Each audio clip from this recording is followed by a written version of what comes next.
کیا آپ میرے پاپا کو جانتے ہیں؟ انہیں کون نہیں جانتا؟ اب وہ سنبھل کر بول رہے تھے. ہی از a leading industrialist of the country. اور لاسٹ ویک بزنس میگزین میں جو ان کا انٹرویو چھپا تھا کمال کا تھا. وہ بہت سے لوگوں کے لیے انسپریشن ہے. اینی وے MBA تو کمپلیٹ ہو گیا، اب کیا کر رہی ہو؟ اپنے پاپا کی تعریف پر اسے فطری طور پر خوشی ہو رہی تھی. ان کی بات کے جواب میں مسکرا کر بولی، پاپا کا آفس جوائن کر لیا ہے. گڈ. وہ خوش دلی سے بولے. اوکے بیٹا، مجھے کچھ مہمانوں کو بھی وقت دینا ہے، تم لوگ انجوائے کرو. وہ ناقابل فہم انداز میں مسکراتے ہوئے چلے گئے تو تانیہ کو ایک دم سے شایان کا خیال آیا. وہ پلٹی مگر وہاں کوئی نہیں تھا. اس نے تیزی سے نظر دوڑائی مگر شایان کہیں نظر نہیں آیا. کیا بات ہے؟ فائزہ نے اسے ڈھونڈتے پا کر پوچھا. شایان ابھی تو یہیں تھا، کہاں چلا گیا؟ ارے ہاں، یہ اچانک کہاں غائب ہو گیا؟ تانیہ اس کی بات کو انسنی کرتے ہوئے شایان کی تلاش میں گیٹ تک آئی تو اس نے شایان کو ہال سے باہر جاتے دیکھا. شایان، بات سنو! وہ بے ساختہ پکاری مگر شایان نے جیسے سنا ہی نہ ہو اور باہر نکلتا چلا گیا. تانیہ اس کے پیچھے لپکی مگر جب وہ باہر آئی شایان اپنی بائک پر بیٹھ کر جا چکا تھا. اس خیال نے تانیہ کو آزردہ کر دیا کہ وہ کچھ کہے بغیر ہی چلا گیا. وہ کتنے ہی دیر اندھیرے میں بے حس و حرکت کھڑی رہی. وہ کب سے شایان کے موبائل پر کال کرنے کی کوشش کر رہی تھی مگر دوسری طرف فون بند تھا. آ جاؤ! دروازے پر دستک کی آواز سن کر اس نے بلند آواز میں بیزاری سے کہا اور پھر سے موبائل پر نمبر ملائے. جی ماما. دروازہ کھول کر اپنی ماما کو اندر آتے ہوئے دیکھ کر اس نے موبائل نیچے کر دیا. 2 بار خدیجہ کو تمہیں بلانے کے لیے بھیج چکی ہوں. آخر کھانا تو کھا لو تانیہ. انہوں نے اسے سرزش کی. آپ چلے، میں بس تھوڑی دیر میں آتی ہوں. وہ زچ ہو رہی تھی. آخر شایان نے موبائل آف کیوں کیا ہے؟ جب سے آفس سے آئی ہو فون سے چپک کر بیٹھی ہو. آخر کس کو فون کر رہی ہو؟ ایک دوست کو، جس ایڈیٹ نے پرسوں سے اپنا موبائل بند رکھا ہوا ہے. اور میں اس سے بھی بڑی ایڈیٹ ہوں جو بار بار اس کا نمبر ٹرائی کر رہی ہوں. موبائل سے نظریں ہٹائے بغیر تانیہ نے کہا اور دوبارہ نمبر ڈائل کرنے لگی تو ماما نے آگے بڑھ کر موبائل اس کے ہاتھ سے لے کر سائڈ ٹیبل پہ رکھا. فون بعد میں بھی ہو سکتا ہے، اب چلو تمہارے پاپا انتظار کر رہے. پاپا آ گئے؟ وہ گود میں رکھا تکیہ بیڈ پر رکھ کر اٹھ گئی. ہاں، اور تم 5 منٹ میں نیچے آ جاؤ ورنہ میں تمہارے پاپا کو بھیجتی ہوں.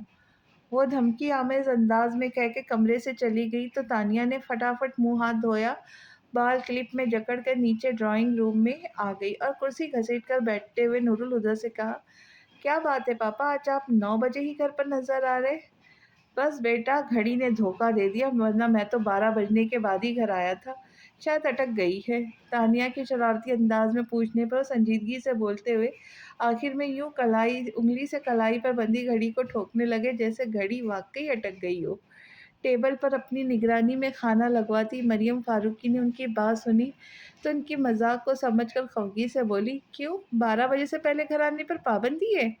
مزے سے ہنستی تانیہ نے ایک دم منہ پر ہاتھ رکھ کر ہنسی روکی اور محظوظ انداز میں نور الہدیٰ کی طرف دیکھنے لگی جو پہلے جیسی سنجیدگی سے بولے، نہیں لیکن پابندی تو 12 بجے کے بعد آنے پر بھی نہیں ہے.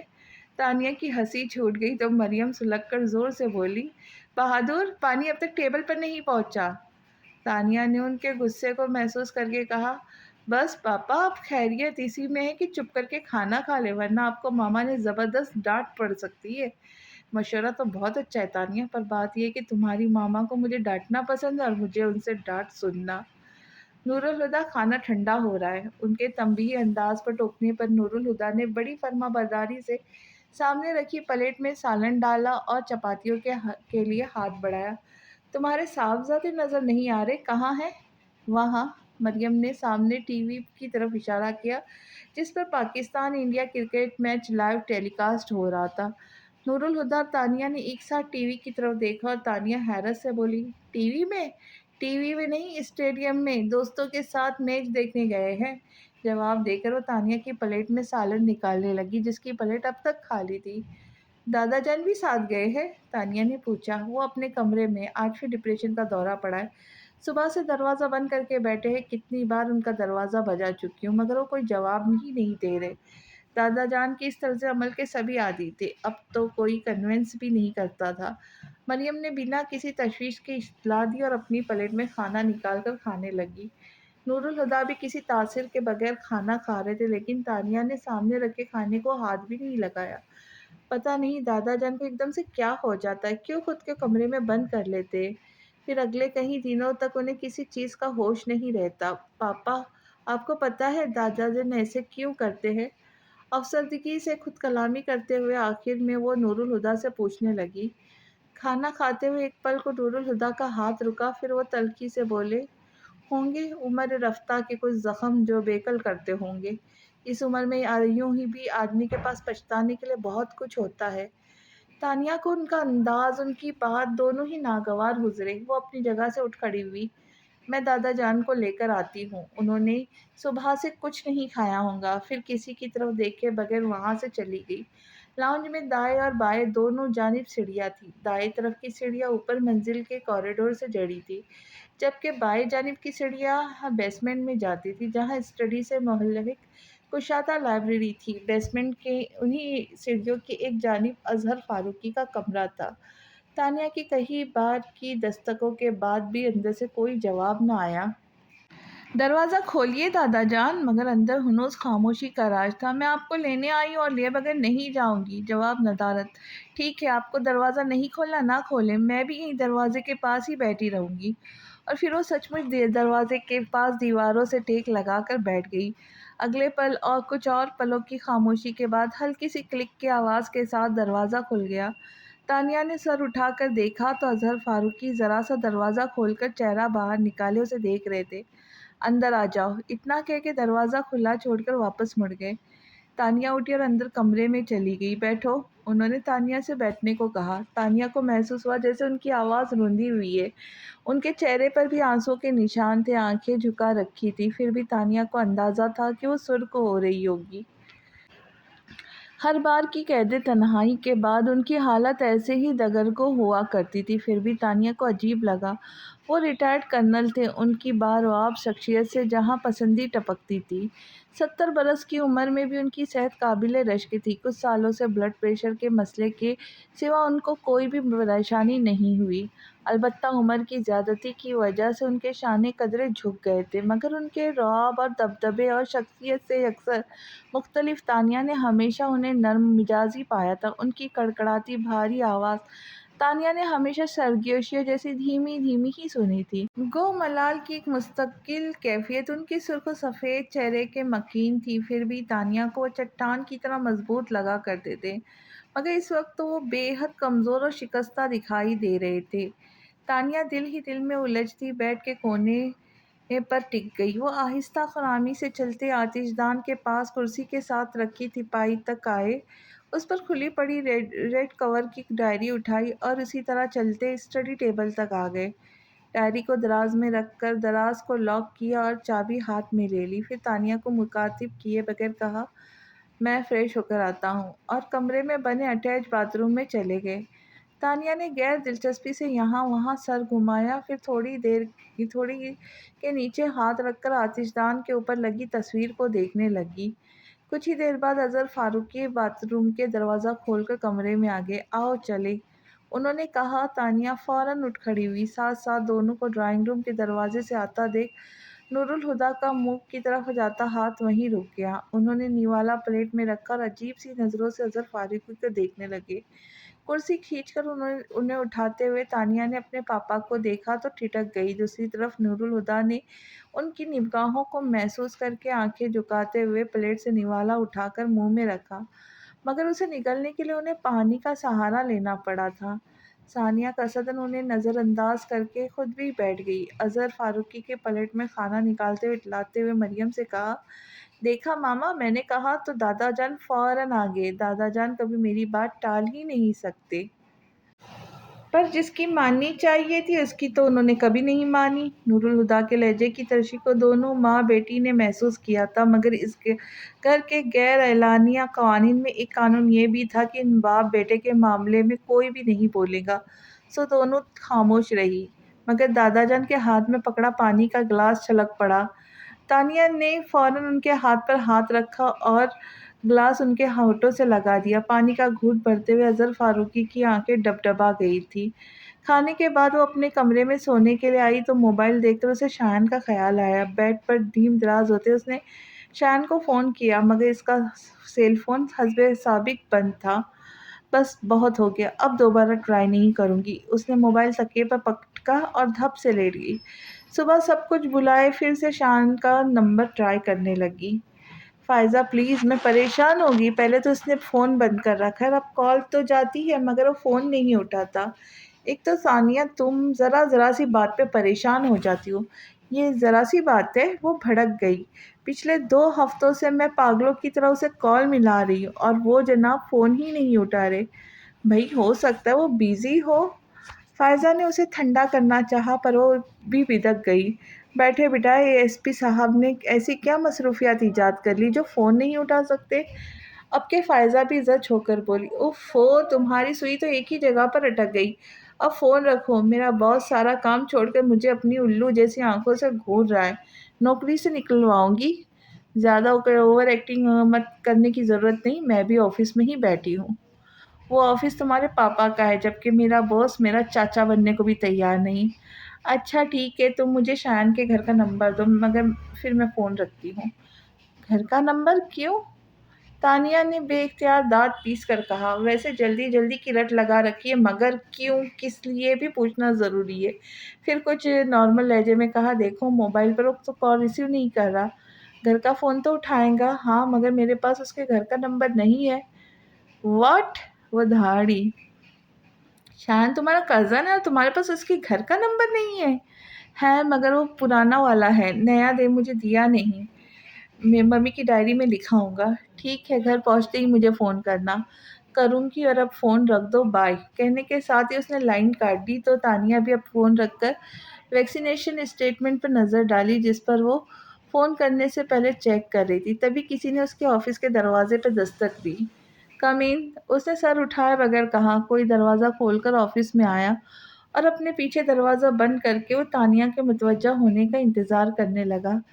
تانیہ نے کسی کی آمد کو تو محسوس کیا مگر پھر جب کوئی آواز نہیں آئی تو دروازے کی طرف دیکھا۔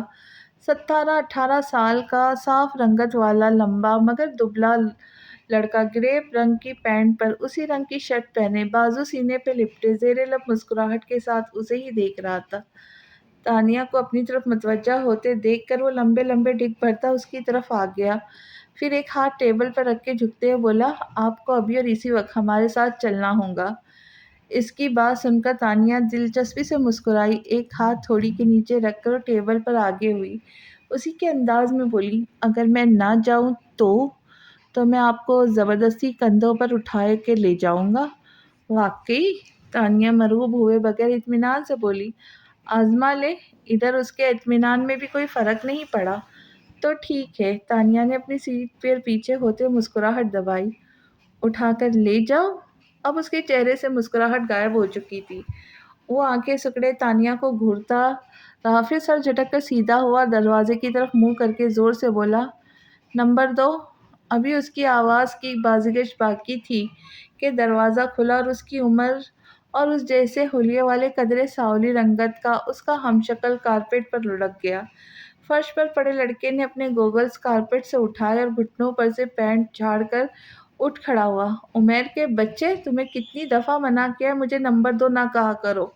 عمیر آنکھیں پھاڑے کسی بت کی طرح ایک ہی سمت دیکھے جا رہا تھا۔ اب یہ اسٹیچو بنے کیوں کھڑے ہو؟ اس نے ٹوکا، پھر خود بھی مڑ کر دیکھا تو فوراً ہی اسے اپنے فرش نشیں ہونے کی وجہ سمجھ آئی۔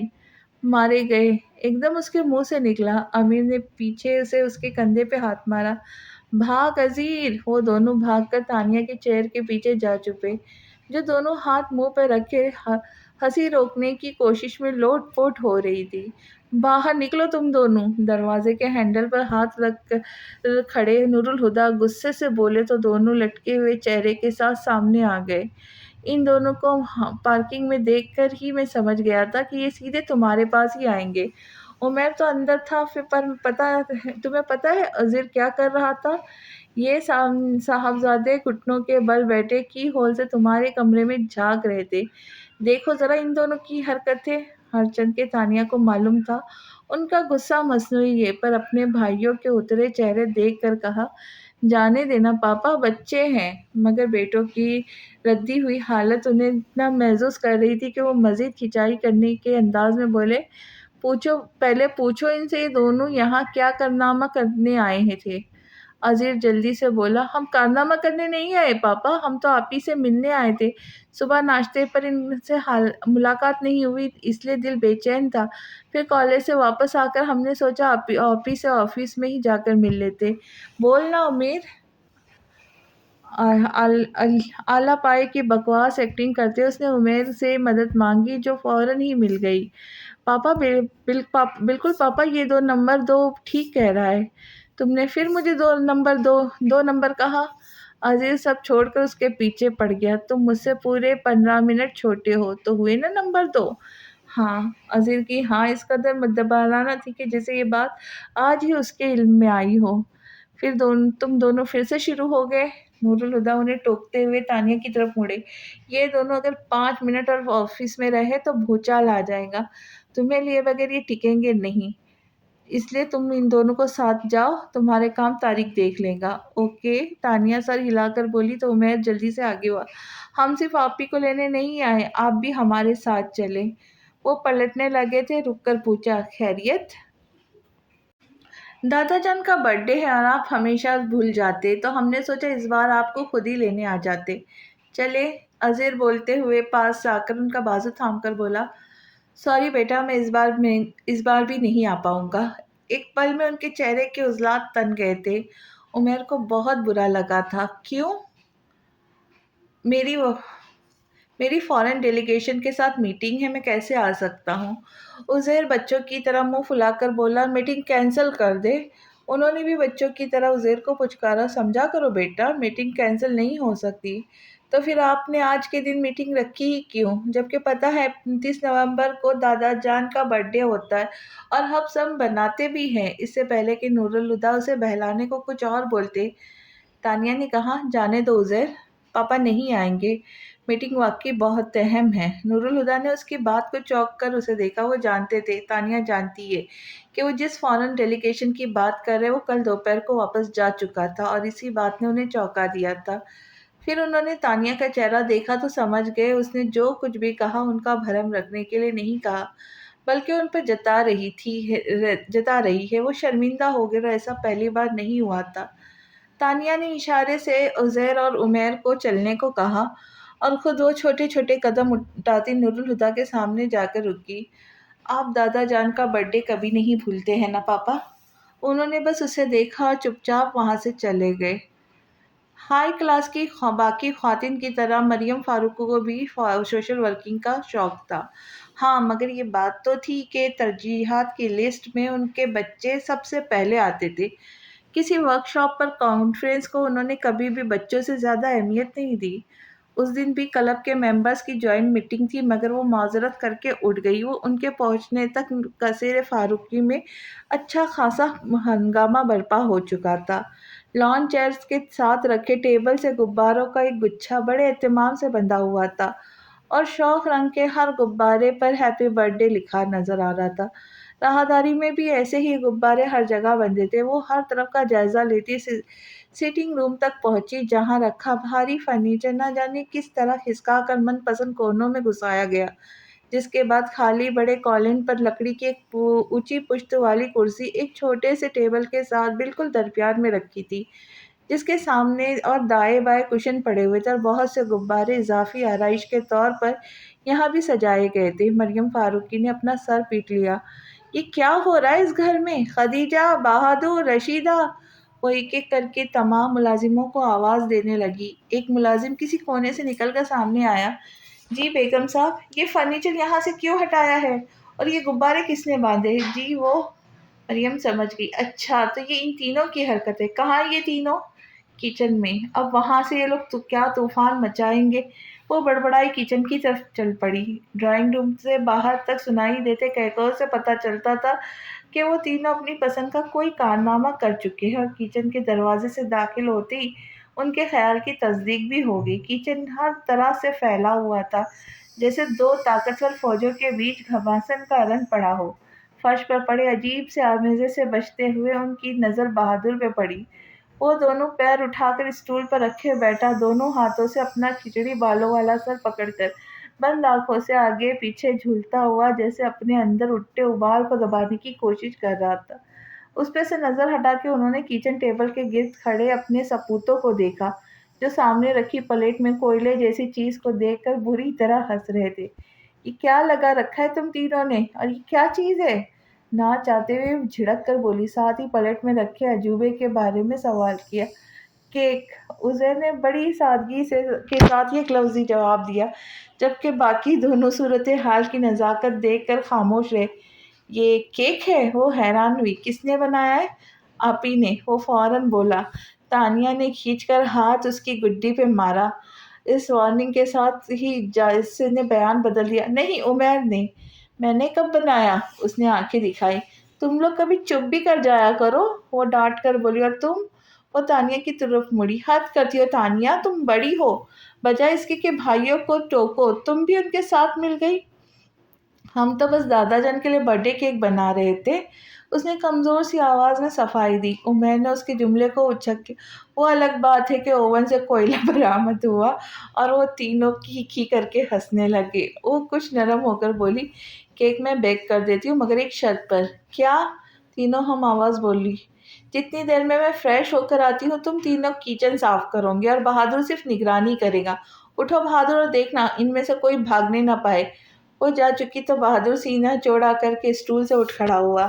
چلے عمیر صاحب، آپ فرش صاف کریں، اور تانیہ بی بی آپ عزیر صاحب کے ساتھ مل کر برتن دھوئے۔ اتنا ماروں گی نا، یاد رکھوں گے۔ تانیہ نے دھمکانے کے انداز میں ہاتھ اٹھایا تو بیچارہ بہادر وہیں دبک گیا۔ عمیر نے ڈسٹر اٹھا اور جا کر بہادر کے ہاتھ میں دے دیا۔ چلے بہادر، فرش صاف کریں، اور پھر آپ کو برتن بھی دھونے ہیں۔ مریم واپس آئی تو بہادر رگڑ رگڑ کر فرش صاف کر رہا تھا۔ انہوں نے تینوں کو گھورا جو خود بھی گڑبڑا گئے تھے۔ کیا کہا تھا میں نے؟ ہم تو فرش صاف کر رہے تھے، بہادر خود ہی۔ Shut up! انہوں نے تانیہ کو بیچ میں ہی چپ کروا دیا، پھر بہادر کو ایک اسٹول پر بیٹھنے کو کہا اور ان تینوں سے پورا کچن صاف کروایا۔ ان کا منہ بند کر کے کام کرتا دیکھ کر بہادر دانت نکال رہا تھا اور وہ تینوں اس کے دانت دیکھ کر آنکھیں، مگر ماما کی موجودگی کی وجہ سے انہیں کچھ نہیں کہہ سکے۔ وہ جب کیک بیک کر چکے تو تینوں کو لے کر سیٹنگ روم میں آ گئی۔ ان کی ارینجمنٹ کے چھیڑے بغیر انہی سے سارا فرنیچر اس کی جگہ پر واپس رکھوایا۔ اٹھاتے وقت انہوں نے صرف آرڈرز دیے تھے، اب خود بھاری فرنیچر اٹھانا پڑا تو عقل ٹھکانے آ گئی۔ ہائے ماما، بازو دکھ رہے۔ فرنیچر سیٹ کر کے تینوں قالین پر ڈھیر ہو کر کرا رہے تھے۔ جتنا چاہے شور مچا لو، مجھ پر کوئی اثر نہیں ہوگا۔ انہیں بھی پتا تھا ماما پر کوئی اثر نہیں ہوگا، اس لیے جلد ہی کرانا بول کر کیرم کھیلنے بیٹھ گئے اور ساتھ میں مریم کو بھی ملا لیا۔ 9 بج گئے۔ ماما، میں دادا جان کو بلا کر لاتی ہوں، کیک کاٹ لیتے ہیں۔ 9 بجتے ہی تانیہ اٹھ گئی۔ اپنے پاپا کو تو آ جانے دو، ان کے ٹوکنے پر وہ تلخ سے لہجے میں بولی۔ 29 نومبر کے دن پاپا کی واپسی ویسے 2-2:30 بجے سے پہلے نہیں ہوتی، مگر بابا جان تو ہر بار ان کے پوچھتے ہیں، وہ رسان سے کہہ کر چپ ہو گئی۔ ٹھیک ہے، کیک نہیں کاٹیں گے پر کھانا تو کھا سکتے ہیں، اس نے بالآخر ان کی بات مان کر کہا اور اظہر فاروقی کو بلانے چلی گئی۔ دروازے پر ہلکی سی دستک کے بعد کوئی آواز نہیں ابھری تو تانیہ نے دروازے کی نوب پر ہاتھ رکھ کر ذرا سا گھمایا اور دروازے بے آواز کھلتا چلا گیا۔ کمرے کی ہلکی زرد روشنی میں تانیہ نے اندر جھانکا تو نگاہ سیدھے قدیمی طرز کے بنے گیس سے جلنے والے آتش دان پر لگی تصویر پر پڑی، اور ہمیشہ کی طرح آج بھی تانیہ کو وہ تصویر سانس لیتی ہوئی محسوس ہوئی۔ اظہر فاروقی آتش دان کے سامنے راکنگ چیئر پر بند آنکھوں کے ساتھ نیم دراز تھے، ریڈ ڈائری بند ان کے سینے پہ رکھی تھی، اور ایک ہاتھ اس ڈائری پر تھا، دوسرے ہاتھ بے جان سے انداز میں ان کے سنہرے فریم کے اینک پر کوئی پکڑے گود میں دھرا تھا۔ آتش دان روشن تھا اور کمرے میں پھیلی زرد روشنی ان سے نکل رہی تھی جس نے ماحول کو پراسرار بنا دیا۔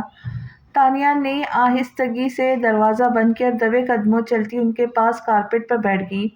انہیں آواز دیتے ہوئے وہ ہچکچا رہی تھی کہ وہ کہیں سو نہ رہے ہوں۔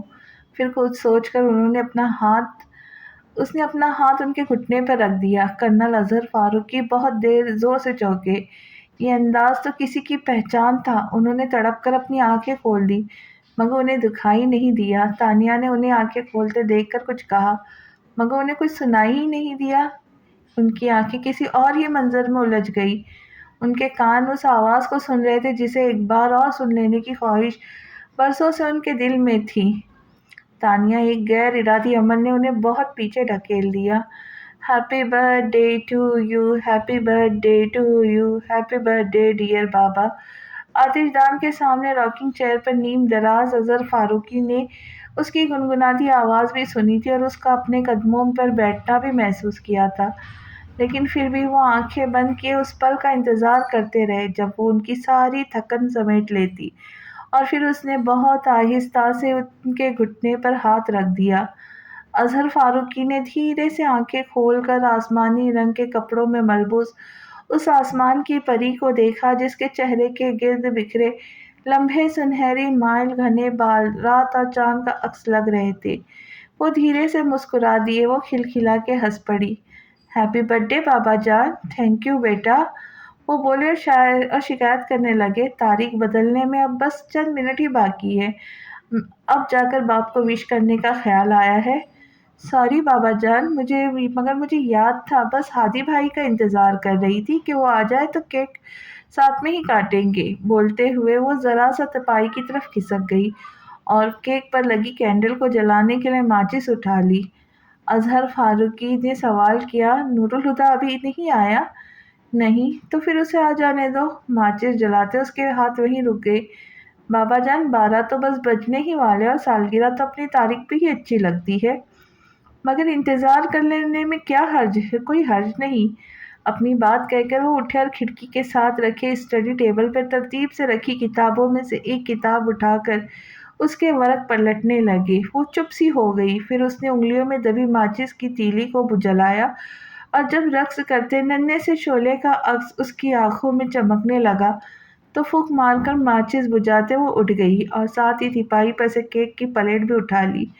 اپنے نظر انداز کیے جانے پر اس کے چہرے سے جھلکتی تکلیف جسے وہ آج اپنے دل پہ محسوس کر رہے تھے، اس دن انہوں نے دیکھی بھی نہیں تھی۔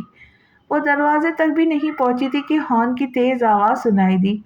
ہادی بھائی آ گئے کہہ کر اس نے پلیٹ واپس رکھی اور باہر کی طرف دوڑی۔ بھاگتے ہوئے لاؤنج سے گزر کر وہ انٹرنس ڈور طرف بڑھی۔ ٹھیک اسی وقت نور الہدیٰ دروازہ کھول کر اندر آنے لگا اور سامنے سے آتی لڑکی سے ٹکرا گئے۔ اس سے پہلے کہ انہیں ساتھ لے کر دوسری طرف جا گرتی، خود کو سنبھالتے ہوئے نور الہدیٰ نے اسے بھی سنبھال لیا۔ ارے بھائی، آرام سے، گر جاؤں گی۔ اسے خود سے الگ کرتے ہوئے وہ بولے، بائی دا وے، اگر تمہارا ارادہ اولمپکس میں حصہ لینے کا ہے تب بھی دوڑ کر گر جانے کی کیا ضرورت ہے؟ اس نے خجل سا چھوڑ کر وہ لاؤنج کی طرف سیڑھیوں کی طرف بڑھ گئے تو پیچھے سے بولی، ہادی بھائی کہاں جا رہے ہیں؟ اپنے کمرے میں، وہ پلٹ کر پوچھے۔ جی نہیں، پاس آ کر ان کا بازو تھامتے ہوئے بولی، آپ میرے ساتھ چل رہے ہیں؟ تمہارا اس وقت آؤٹنگ کا پروگرام ہے؟ وہ گھبرا کر بولے، حالانکہ وہ تھک چکے تھے اور فوراً سونا چاہتے تھے، پھر بھی ان کے لہجے میں اکتاہٹ کی بجائے وہی نرمی تھی جو اس لڑکی کے لیے مخصوص تھی۔ نہیں بھائی، بابا جان کے پاس چلنے کو کہہ رہی ہوں، وہ کب سے آپ کا انتظار کر رہے۔ بابا جان ابھی تک جاگ رہے ہیں؟ وہ چونک کر بولے، اس کا مطلب آج تو دیر سے آنے پر ڈانٹ پڑے گی۔ اور پڑھنی بھی چاہیے، مگر اس وقت بابا جان آپ کی کلاس لینے کے لیے نہیں بلکہ اپنا برتھ ڈے سیلیبریٹ کرنے کے لیے آپ کا انتظار کر رہے ہیں۔ ارے ہاں، آج تو 29 نومبر ہے، وہ سر پر ہاتھ مار کر بولے، پھر اس کی طرف دیکھ کر کہا، اگر میں بھول ہی گیا تھا تو تم ہی مجھے یاد کرا سکتی تھی۔ ایکسکیوز می، وہ برا مان کر کہنے لگی، آپ تو ہر سال بھول جاتے ہیں، ہمیشہ مجھے ہی یاد کرانا پڑتا ہے، ورنہ خود سے آپ کو اپنا برتھ ڈے بھی یاد نہ رہے۔ اوکے اوکے، وہ جلدی سے بولے، یہ جھگڑا بعد میں دیکھیں گے، ابھی بابا جان کے پاس چلو۔ پھر اس کے کندھوں پہ بازو پھیلا کر ساتھ لیے وہ بابا جان کے کمرے میں آ گئے۔ آئیے برخوردار، کب سے آپ کا انتظار ہے۔ بابا جان انہیں دیکھتے ہی بولے، ہیپی برتھ ڈے نور الہدیٰ۔ بازو پر ہاتھ ڈالا کوٹ بیڈ پر اچھال کر ان سے بغلگیر ہو گئے۔ سوری بابا جان، اس بار میں بھول گیا۔ ان سے الگ ہوتے ہوئے اس نے کن اکھیوں سے دیکھ کر اسے چھیڑنے کو بولے۔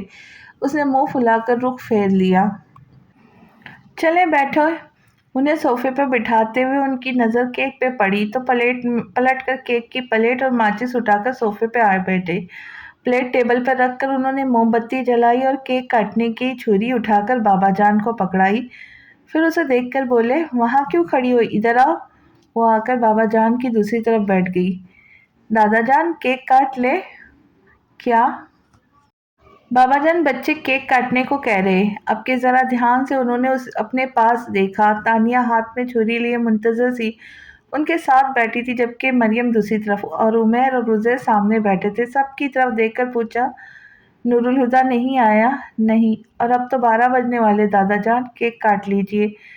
ہاں، اور سالگرہ تو اپنی تاریخ پہ ہی اچھی لگتی ہے۔ تانیہ کی بات پر برسوں پہلے کسی کا کہا جملہ شکستہ انداز میں ان کے لب پہ سے ادا ہوا۔ یاد ماضی عذاب ہے یارب، چھین لے مجھ سے حافظہ میرا۔ اتوار کا دن تھا۔ فائزہ کچھ دیر پہلے جاگی تھی، ابھی ناشتے سے فارغ ہی ہوئی تھی کہ اسے ملازم نے تانیہ کی آمد کے بارے میں بتایا۔ فوراً ہی ڈرائنگ روم میں چلی آئی۔ مجھے شایان کے گھر لے چلو۔ سلام دعا کے بعد جو پہلی بات تانیہ نے کہی وہ یہی تھی۔ وہ گڑبڑا گئی، پھر سنبھل کر بولی، تم بیٹھو، چائے آتی ہوں گی، پھر بات کرتے ہیں۔ اس نے فائزہ کی بازو گرفت میں لے کر کہا، فائزہ مجھے شایان سے ملنا ہے، ابھی اور اسی وقت۔ فائزہ نے گہرا سانس کھینچتے ہوئے اسے اپنے ساتھ بٹھایا۔ اسے ٹینس دیکھتے ہوئے تانیہ نے پوچھا، کیا بات ہے؟ شایان کراچی میں نہیں ہے۔ توقف کے بعد پھر بولی، اس کی پوسٹنگ ہو چکی ہے اور 3 دن پہلے وہ اپنا چارج سنبھالنے سکھر جا چکا ہے۔ تانیہ کے لیے یہ اطلاع اس قدر غیر متوقع تھی کہ وہ کافی دیر کچھ بول ہی نہ سکی۔ بہت دیر کی خاموشی کے بعد اس نے بے یقینی سے کہا، وہ مجھ سے ملے بغیر چلا گیا؟ پھر اس نے شاکی نظروں سے فائزہ کو دیکھا، اور تم نے بھی مجھے انجان رکھا، مجھے ایسا کرنا پڑا۔ وہ جلدی سے صفائی دیتے بولی، جواد کی انگیجمنٹ کے دوسرے ہی دن اس کی پوسٹنگ کے آرڈر آ گئے تھے، مگر شایان نے مجھے منع کر دیا کہ تمہیں نہ بتاؤ۔ پھر جب میں نے اسے کہا تم اس سے بات کرنا چاہتی ہو تو اس نے کہا وہ تم سے بات نہیں کر سکتا۔ پتہ نہیں کیوں، مگر مجھے وہ کافی اپسیٹ لگ رہا تھا۔ فائزہ چپ ہوئی تو تانیہ نے کہا، بات نہیں کر سکتا؟ مگر کیوں؟ ایسا تو کچھ بھی نہیں ہوا کہ مجھ سے بات بھی نہ کرے۔ تم نے اس سے پوچھا نہیں وہ ایسا کیوں کر رہا ہے؟ تانیہ اب بھی حیران تھی۔ فائزہ نے اس کی طرف دیکھا ہی نہیں گیا، سر جھکا کر بولی، پوچھا تھا لیکن اس نے کچھ بتایا ہی نہیں، تو میں نے سوچا شاید تم دونوں میں انبن ہو گئی ہوں گی۔ ہمارے بیچ تو کچھ بھی نہیں ہوا۔ تانیہ نے فوراً تردد کی، امپاسبل۔ فائزہ نے ماننے سے انکار کر دیا، کچھ تو بات ہوئی ہوگی، بنا کسی بات کے وہ تعلق کیوں ختم کرے گا؟ اس نے تم سے کچھ تو کہا ہوگا۔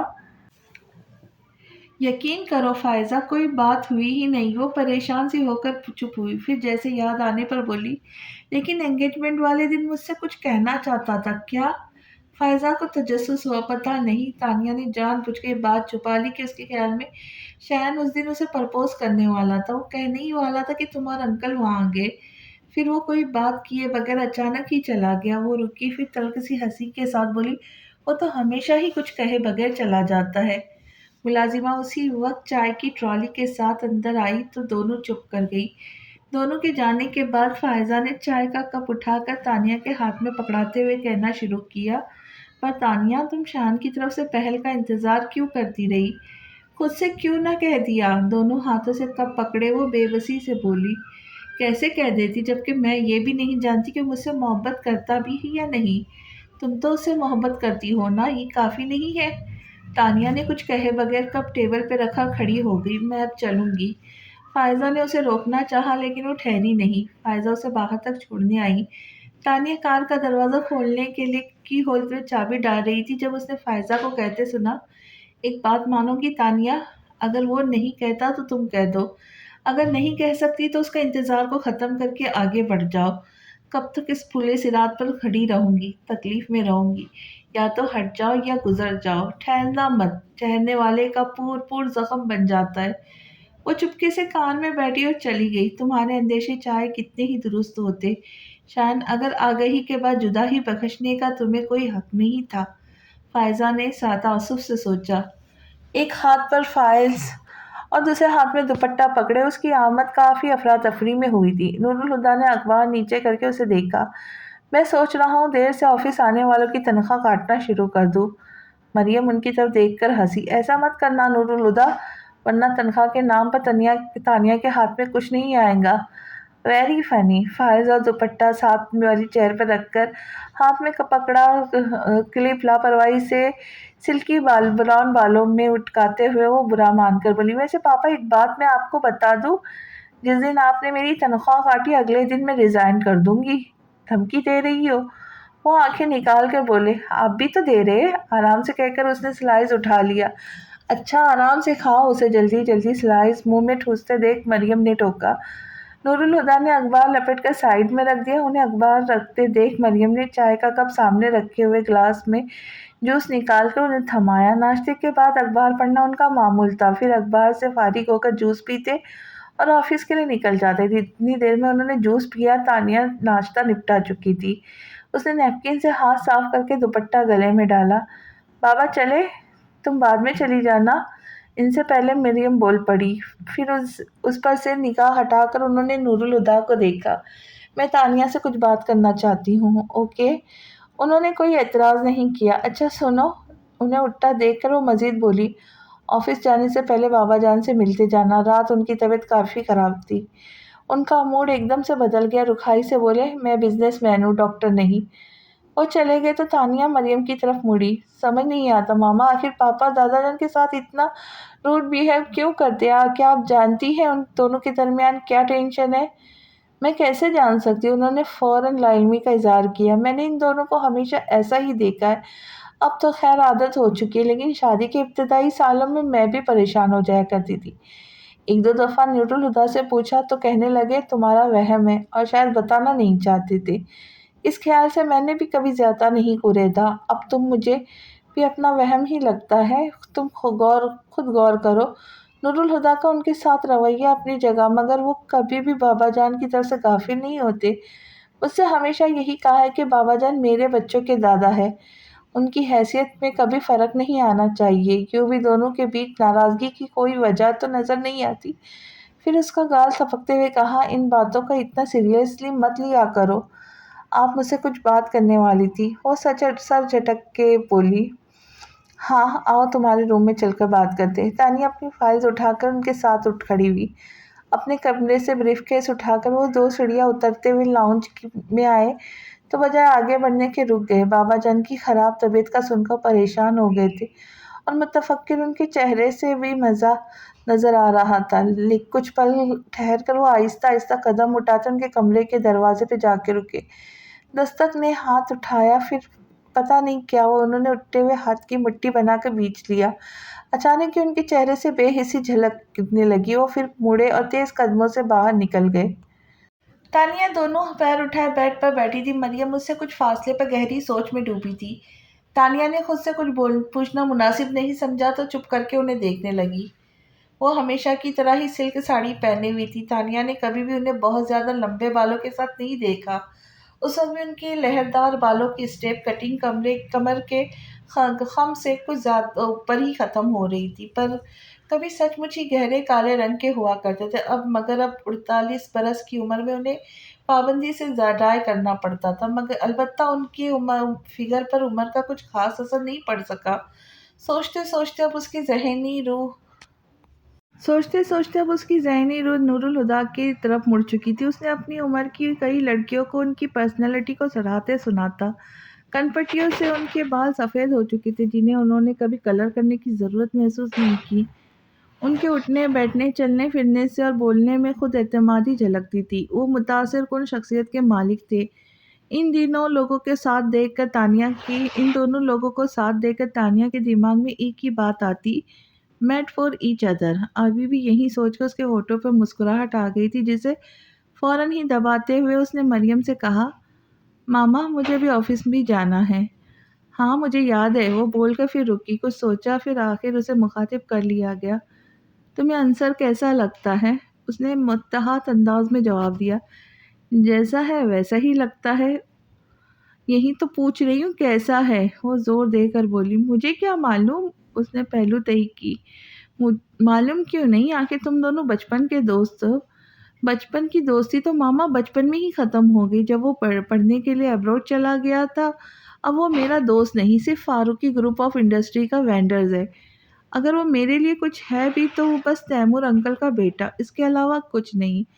اس بار بولی تو اس کے لہجے میں کوئی گنجائش نہیں تھی۔ مریم نے سانس بھر کر کہا، انصر نے تمہیں پرپوز کیا ہے؟ خود؟ وہ حیرانی ہوئی۔ مجھ سے تو روسا نے ہی بات کی ہے، مگر ظاہر ہے بیٹے کی مرضی سے ہی کی ہوں گی۔ وہ خاموش بیٹھی رہی۔ وہ باقاعدہ طور پر رشتہ لے کر آنے کی اجازت مانگ رہی ہے۔ تمہارے پاپا کو بھی پرپوزل اچھا لگا ہے اور دادا جان نے بھی اپروو کر دیا ہے، مگر ظاہر ہے آخری فیصلہ تم کو ہی کرنا ہے، سوچ سمجھ کر جواب دینا۔ ماما لیکن اس نے کچھ بولنا چاہا پر مریم نے بیچ میں ہی روک دیا۔ دیکھو اس بار کوئی ٹال مٹول نہیں چلیں گی۔ جب تک تم پڑھ رہی تھی تب تک تو ٹھیک تھا، پر اب جو سال مجھ بھر سے تم بہانے بنا رہی ہو میری سمجھ سے باہر ہے۔ مجھے سمجھ نہیں آتا کہ تم شادی کے بارے میں کب سیریس ہوں گی۔ ماما پلیز اس ذکر کو ابھی رہنے دے۔ اس نے کوشش کر کے بول ہی دیا مگر انہوں نے جیسے سنا ہی نہیں۔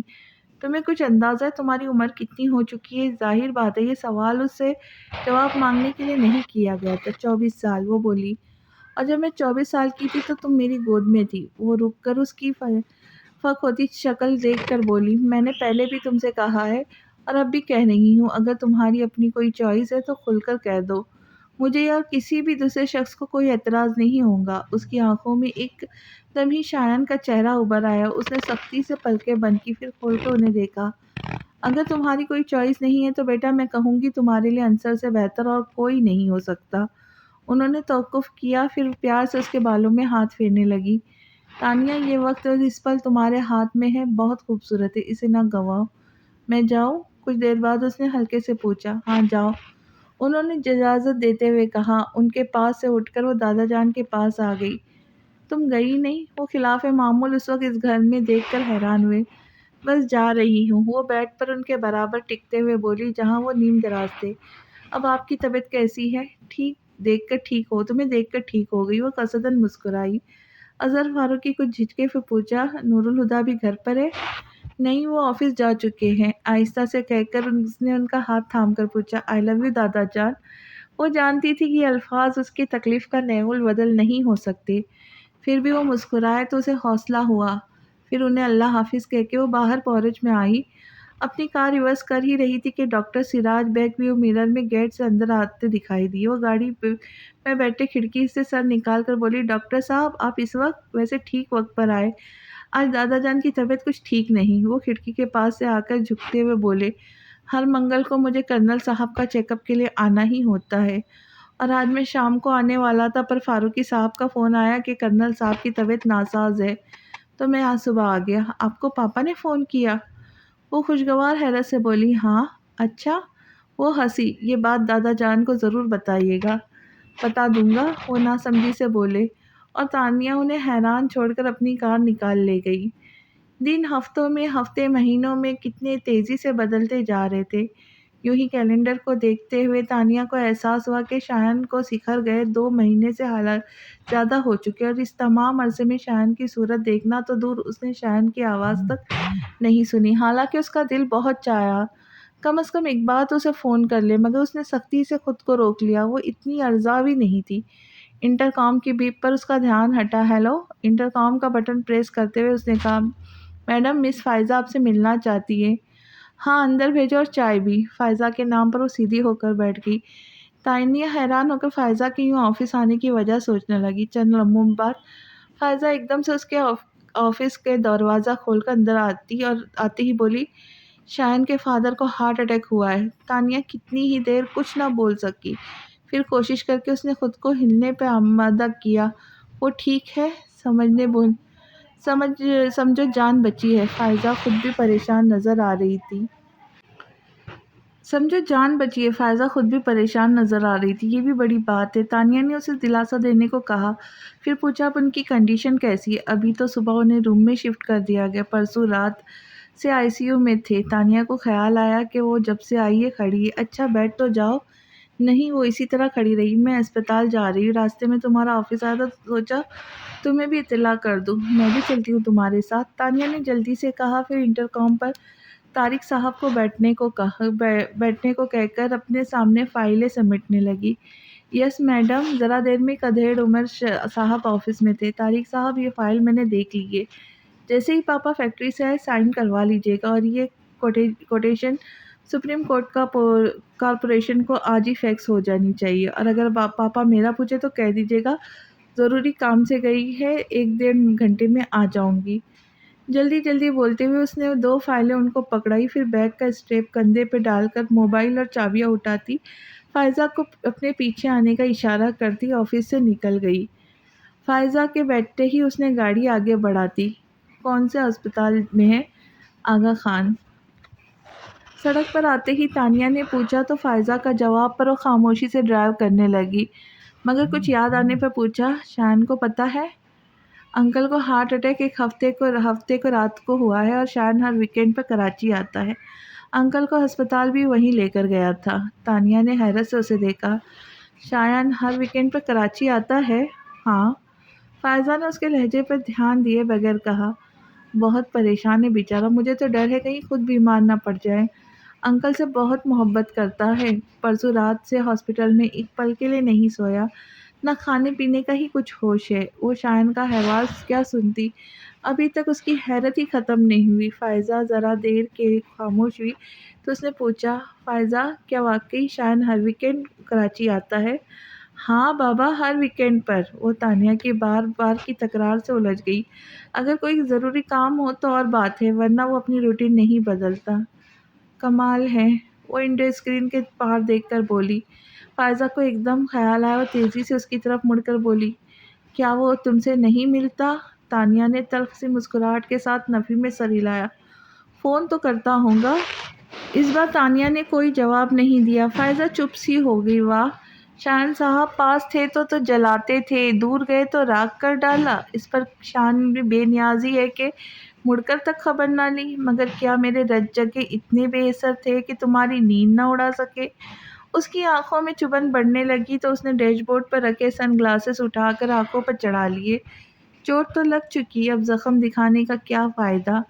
گاڑی ہسپتال کے سامنے رک گئی۔ فائزہ نے اپنی طرف کا دروازہ کھولا اور اترنے لگی تو دھیان آیا وہ ابھی تک اپنی سیٹ پر ہے۔ اس نے انجن بھی بند نہیں کیا تو پلٹ کر پوچھا، تم اندر نہیں آؤں گی؟ تم چلو، میں تھوڑی دیر میں آتی ہوں۔ وہ بدستور سامنے دیکھتی ہوئی بولی، اور فائزہ کے اترتے ہی وہ سناٹے سے گاڑی بھگا لے گئی۔ کافی دیر تک بے مقصد شہر کی سڑکوں پر گاڑی بھگانے کے بعد بھی خون کے ابال میں کمی نہیں آئی تو تھک کر اس نے گھر کے راستے پر گاڑی موڑ دی۔ گھر میں داخل ہوتے ہی اس کی نظر ملازمہ پر پڑی تو اسے پکار کر کہا، خدیجہ میں اپنے کمرے میں جا رہی، کوئی ڈسٹرب نہ کرے۔ پھر وہ رکی نہیں، سیدھی اپنے روم میں آ گئی۔ جذباتی ٹوٹ پھوٹ کے بعد اس کے اعصاب شکستہ ہونے لگے تھے۔ اس پر ہیجان طاری تھا۔ دروازہ لاک کر کے اس نے ہاتھ میں پکڑی ہر چیز بیڈ پر پھینکی اور خود کارپیٹ پر گھٹنوں کے بل گر پڑی، ہولے ہولے لرزتے ہوئے خود کلامی کر رہی تھی، میرا اعتبار توڑنے کی تمہارے پاس کوئی وجہ نہیں تھی شایان۔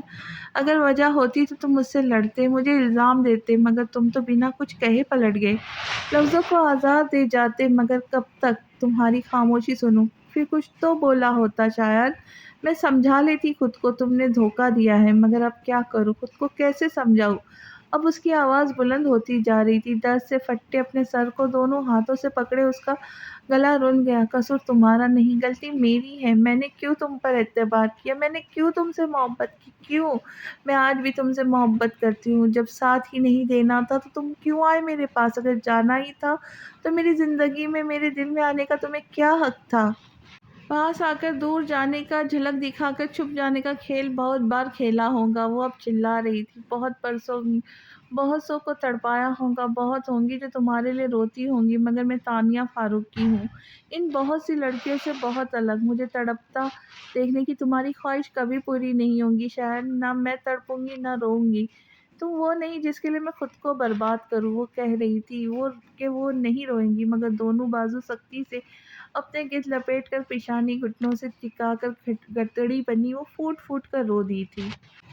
سورج ڈھل چکا تھا، کمرے میں اندھیرا بھرنے لگا تھا، لیکن تانیہ نے نہ لائٹ جلائی نہ ہی پردے سمیٹے۔ وہ بے حس و حرکت اندھے منہ کارپیٹ پر سمٹ کر لیٹی تھی۔ اب وہ رو نہیں رہی تھی، اس کا چہرہ ستا ہوا تھا، بال بے ترتیب ہو رہے تھے، بکھرے بکھرے حولیے کے ساتھ اس کے سر میں درد کی تیز لہر اٹھ رہی تھی۔ کئی گھنٹوں تک رونے کی وجہ سے وہ تھک چکی تھی، اب اس میں اتنی طاقت بھی نہیں تھی کہ اٹھ کر بیٹھ کے دراز سے پین کلر ہی نکال کر لے لے۔ پھر کچھ وقت ہی صحیح مگر اس نے خود کو ہلنے پہ آمادہ کر ہی لیا۔ وہ کھسک کر ٹیبل کی طرف گئی۔ ٹیبل کے سہارے سے بیٹھنے کے بعد اس نے جگ سے پانی کا گلاس میں ڈالا اور گلاس پکڑ کے اٹھتے ہی بیڈ پر آ کر بیٹھ گئی۔ پھر دراز کھول کر پین کلر نکالی، 2 گولیاں پانی کے ساتھ لے کر گلاس سائڈ ٹیبل پہ رکھا اور بیڈ پر لیٹ گئی۔ اس کا دل چاہ رہا تھا کہ سو جائے مگر آنکھوں میں درد اتنا زیادہ تھا کہ بند کرنا بھی مشکل تھا۔ وہ چت لیٹی نیند آ جانے کا انتظار کرتی رہی۔ اگلی صبح شاور لے کے ڈریسنگ روم میں آئی تو آئینے میں اپنی ہی صورت دیکھ کے حیران رہی۔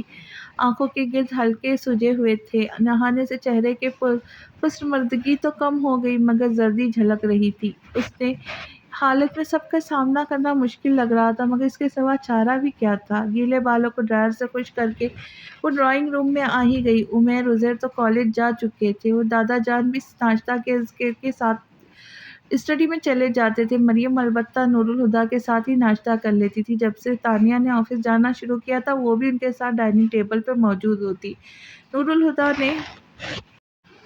نور الہدیٰ کی نظر اس پر پڑتے ہی وہ چونک گئے۔ انہوں نے مریم کی طرف دیکھا۔ ان کے تاثرات بھی نور الہدیٰ سے مختلف نہیں تھے۔ بہادر، میرے لیے چائے لے آؤ۔ سلائس پر بٹر لگاتے ہوئے خود کو نارمل پوز کرنے کے لیے ضرورت سے زیادہ اونچی آواز میں بولی تھی۔ تمہیں کیا ہوا ہے؟ مریم اس کے پوز کرنے سے زیادہ بھی مطمئن نہیں ہوئی۔ تانیہ کو بھی اندازہ تھا کہ کچھ بھی نہیں سے کام نہیں چلے گا۔ اس نے چائے کا کپ اٹھایا جسے ابھی بھی بہادر چھوڑ گیا تھا، سپ لے کر بولی، اب تو ٹھیک ہوں مگر طبیعت خراب ہو گئی تھی اس لیے آفس سے جلدی اٹھنا پڑا۔ پھر جو ٹیبلٹ لے کر سوئی ہوں تو 1 گھنٹہ پہلے ہی آنکھ کھولی۔ اس نے غیر محسوس انداز میں کل سارا دن کا کمرہ نشیں ہونے کی بھی وضاحت کر دی۔ مجھے ابھی بھی تم ٹھیک نہیں لگ رہی، تمہیں ڈاکٹر کے پاس جانا چاہیے۔ جی ماما، وہ ان کی تاکید کے جواب میں بولی۔ مریم تو قدرے مطمئن ہو کر ناشتہ کرنے لگی مگر نور الہدیٰ مستقل اسے دیکھ رہے تھے۔ حالانکہ انہوں نے کوئی سوال نہیں کیا تھا مگر ان کا اس طرح دیکھنا تانیہ کو پریشان کر رہا تھا۔ پھر بھی وہ آرام سے ناشتہ کرتی رہی۔ آخر انہوں نے تانیہ پر سے نگاہ ہٹا لی۔ میرے خیال ہے آج تم آفس مت جاؤ، گھر پر ہی رہ کر آرام کرو۔ میں بھی یہی سوچ رہی ہوں، اس نے کپ میں جھانکتے ہوئے کہا۔ نور الہدیٰ اپنی جگہ سے اٹھے اور اس کے پاس آ کر اس کا چہرہ اپنے ہاتھوں میں لے کر اپنی طرف کیا۔ تمہیں تکلیف میں دیکھ کے مجھے تکلیف ہوتی ہے مگر اس وقت تکلیف اور بھی زیادہ ہوگی جب تم اپنی تکلیف مجھ سے چھپاؤ گی۔ تانیہ کو ان کے چہرے پہ وہی کھویا ہوا سا تاثر نظر آیا جو اکثر تانیہ کو دیکھتے ہوئے ابھر آتا تھا۔ وہ جھکی اور اس کے ماتھے کو چوم لیا۔ ان کی چوڑی پشت کو دیکھتے ہوئے تانیہ حیران ہو رہی تھی۔ نہ اس نے کچھ کہا نہ پاپا نے کچھ کہا۔ انہیں پھر شک کیسے ہوا کہ وہ کچھ چھپا رہی ہے؟ پھر وہ اٹھ کر اپنے کمرے میں آ گئی۔ جب یقین ہو گیا کہ نور الہدیٰ چلے گئے تو لاؤنج میں آ کے وقت گزاری کے لیے ٹی وی آن کر کے بیٹھ گئی۔ مریم کہیں جانے کی تیاری میں لاؤنج سے ہو کر گزری۔ تانیہ نے دور سے ہی انہیں بائی کیا۔ مسکرا کر اس کی طرف دیکھتے ہوئے انہوں نے دروازہ کھولا۔ پھر کچھ سوچتی نظروں سے گلاس وال کی دوسری طرف تانیہ کو دیکھ کر انہوں نے دروازہ بند کیا اور لاؤنج میں آ گئی۔ کچھ خاص پروگرام دیکھ رہی ہو؟ نہیں۔ فوراً سیدھے ہو کر اس نے ٹی وی کی آواز کم کر دی۔ تم سے بات کرنا چاہ رہی تھی۔ وہ صوفے پر سے اس کے ساتھ بیٹھتی بولی۔ کہے؟ وہ ہماتن گوش ہوئی۔ بات تو کوئی بات نہیں ہے پر روزا کا اصرار بڑھتا جا رہا ہے۔ حالانکہ میں بہت واضح انداز میں اس سے کہہ چکی ہوں کہ تم ابھی شادی کے لیے تیار نہیں مگر وہ کہتی ہے شادی نہ صحیح منگنی تو کی جا سکتی ہے، اور سچ پوچھو تو مجھے بھی اس کی بات پسند آئی۔ فی الحال منگنی کر دیتے ہیں، پھر جب تم ذمہ داری اٹھانے کو تیار ہو جاؤ تو شادی کر دیں گے۔ اور کیا بتا، ایک بار انصر کے ساتھ رشتے میں بن کر سارے شادی کا فیصلہ تمہارے لیے زیادہ آسان ہو۔ پھر اسے چپ دیکھ کر بولی۔ چپ کیوں ہو؟ کچھ تو بولو۔ کیا بولوں ماما؟ وہ ہنسی۔ پل صراط پر ٹھہرو یا ہٹ جاؤ، کچھ حاصل نہیں ہوگا پر شاید کچھ گنوانا بھی نہ پڑے، لیکن اگر گزر جاؤ تو سب گنوا دوں گی، مگر شاید تب بھی میرے ہاتھ خالی نہیں رہیں گے، بن مانگے ہی صحیح، لیکن زندگی کچھ تو عطا کریں گی، پر نفع کس میں ہے اور نقصان کہاں؟ حساب کروں گی تو خود ہی پتہ نہ چلے گا۔ کیا کہہ رہی ہو؟ وہ خاک بھی نہ سمجھی۔ تانیہ انہیں دیکھ کر مسکرائی۔ آپ چاہتی ہیں نا میں شادی کر لوں؟ ہاں، میں سوچ کر جواب دوں گی۔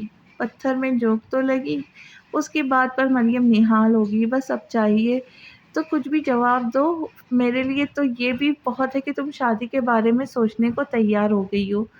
تانیہ انہیں خوش دیکھ کر شرمندہ ہو گئی۔ اپنی خوشیوں کے بارے میں سوچتے ہوئے ان کی خوشیوں سے کتنا دور ہو گئی تھی۔ جانے سے پہلے کتنی ہی دیر وہ اسے خود سے لپٹا کر پیار کرتی رہی۔ اس نے کہہ تو دیا سوچے گا، پھر سوچنے کی کوشش کی، وہ بھی سوچ نہیں پا رہی تھی۔ کتنا وقت گزر گیا، اسے کچھ احساس بھی نہیں تھا۔ کس نے اس کے ہاتھ پر ہاتھ رکھا تو وہ چونک کر مڑی اور اپنے برابر بیٹھے عمیر کو دیکھ کر اسے ایک بار پھر چونکنا پڑا۔ وہ یونیفارم بدل چکا تھا، جس کا مطلب تھا اسے کالج سے آئے کافی دیر ہو چکی تھی۔ تانیہ کو یقین نہیں ہوا کہ وہ پچھلے 3-4 گھنٹوں میں ایسی حالت میں بیٹھی تھی۔ بیٹھے بٹھائے کھو جانے کی عادت یا دادا جان کی یا پھر پاپا کی؟ آپ نے یہ عادت کب سے اپنا لی؟ اتنی دیر سے آپ کو آواز دے رہا ہوں مگر آپ ہے کہ کچھ سنتی ہی نہیں۔ وہ کچھ سوچ رہی تھی۔ وہ اٹھتے ہوئے بولی، عزیر کہاں ہے؟ ڈائننگ ٹیبل پر آپ کا انتظار کر رہا ہے، اور دادا جان بھی وہی ہیں۔ چلو پھر۔ وہ ڈائننگ روم میں آ گئی۔ اسے بھوک نہیں تھی، پر سب کا ساتھ دینے کو اس نے تھوڑے سے چاول پلیٹ میں نکال لیے۔ آپ ہی صبح بتا دیا ہوتا آج چھٹی کرنے والی ہو، میں بھی کالج نہیں جاتا۔ بہت اچھا کیا جو میں نے صبح نہیں بتا، ورنہ بیکار کالج بنک کرتے۔ وہ عزیر کو تعصب سے بولنے پہ بولی تو عمیر ہنسا۔ یوں بھی اس کے ساتھ پورا دن بتانا آسان نہیں، وہ تو میری ہمت ہے جو اسے جھیل لیتا ہوں۔ دادا جان، تانیہ اور عمیر ہنسنے لگے تو وہ منہ بنا کے شکایتی انداز میں بولا، تم دونوں کیوں ہر وقت اسے چھیڑتے رہتے ہو؟ اس کی داد رسی میں دادا جان ذرا رعب سے بولے تو عمیر جھٹ سے بولا، ہمیں چھیڑنے کی کیا ضرورت، یہ پیدائش چھڑا ہوا ہے۔ پھر تانیہ کے ساتھ مل کر ہنسنے لگا۔ بات صحیح تھی، اس لیے اظہر فاروق کی بھی مسکرائے تو عذیر بیچارہ اور روحان سا ہو گیا۔ روتے نہیں بیٹا، تم ان نامعقولوں کو چھوڑو اور کھانا کھاؤ۔ انہوں نے اسے پچکارتے ہوئے نوالا اس کے منہ میں رکھا تو سچ مچ بہل کر کھانے لگا۔ دیکھا تم تینوں میں ایک عزیر ہی ہے جو سیدھا اور معصوم ہے، اور تم دونوں ہر وقت اس کی معصومیت کا مذاق اڑاتے ہو۔ عزیر نے یوں گردن اکڑا کر دیکھا جیسے اظہر فاروقی نے اسے کوئی اعزاز بخشا ہو۔ اس کی اس حرکت پر وہ دونوں بھی ہنسنے لگے۔ وہ بھی ایک سہانی شام کا منظر تھا۔ گرم گھاس پر بھری ہوئی ٹرے تھامے وہ سہج سہج قدم اٹھاتی لان میں رکھی چیئرز کی طرف بڑھی چلی آ رہی تھی، جن پر براجمان اظہر فاروقی اور نور الہدیٰ دنیا و مافیا سے بے خبر نہ جانے کن خیاباتوں میں الجھے ہوئے تھے۔ ان دونوں نے ہی اس کی آمد کو محسوس نہیں کیا تھا، بلکہ نور الہدیٰ تو اس وقت چونکے جب ٹرے رکھنے کے لیے جھکتے اس کا کاسنی دوپٹہ شانے سے سرک کر گھٹنے پر رکھ کے اس کے ہاتھ پر آ پڑا۔ اس نے ایک ہاتھ سے دوپٹہ کندھے پہ ڈالتے ہوئے دونوں ہاتھ سے بڑا سا کپ اٹھا کر بابا جان کی طرف بڑھایا، مگر انہوں نے ہاتھ میں پکڑا اخبار ایک دم ہی اپنے سامنے پھیلا دیا۔ وہ سن سی ہو گئی۔ یہ ہو ہی نہیں سکتا تھا کہ اظہر فاروقی نے اسے اپنی طرف کپ بڑھاتے ہوئے دیکھا ہو۔ نور الہدیٰ کو بھی ان کی حرکت اچھی نہیں لگی۔ وہ خود کو بولنے سے نہیں روک پائے، بابا جان وہ آپ کو کب پکڑا رہی ہے؟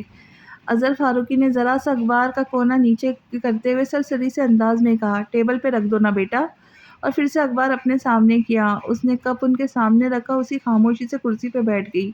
اس کا چہرہ پتھر کی طرح بے جان تھا۔ ہر بار اپنے نظر انداز کیے جانے پر اس کی کیفیت اتنی ہی شدید ہو جایا کرتی تھی۔ نور الہدیٰ اس کی اس قدر حساسیت پر اکثر حیران اور کبھار تو پریشان ہو جاتے۔ اسے اس ٹرانس میں سے باہر لانے کے لیے نور الہدیٰ نے کپ اٹھا کر اس کے سامنے کیا اور اپنے عادت کے مطابق بشاشت سے بولے، کیا شام کی چائے پینا بھی چھوڑ دیا ہے؟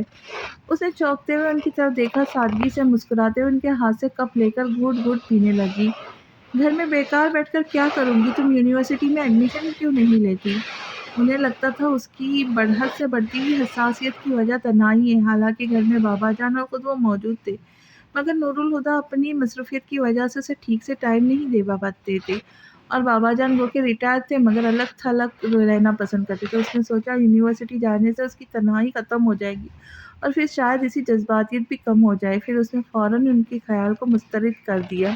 یہ کر لیا ہے کافی ہے، مجھے آگے نہیں پڑھنا۔ یہ کیا بات ہوئی؟ وہ ٹوک کر بولے۔ بس کچھ سمجھ نہیں آیا تو اس نے کندھے اچکا دیے۔